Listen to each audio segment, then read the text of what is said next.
تبارك الذي نزل الفرقان على عبده ليكون للعالمين نذيرا. وفرق بين من تمشي بستر ومن تمشي بغير الستر فينا. عباءتها على الرأس ارتياح لعين الناظرين الصالحين، لعين الناظرين الصالحين.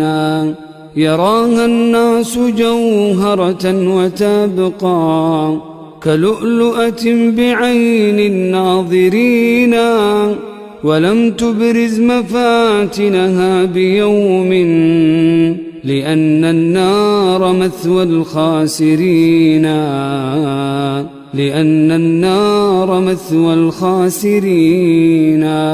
وقدوتها رسول الله دوما وتحذو حذو أم المؤمنين، فحق لمثلها ألا تبادي إذا انتقدوا هداها الناقصين، إذا انتقدوا هداها الناقصين.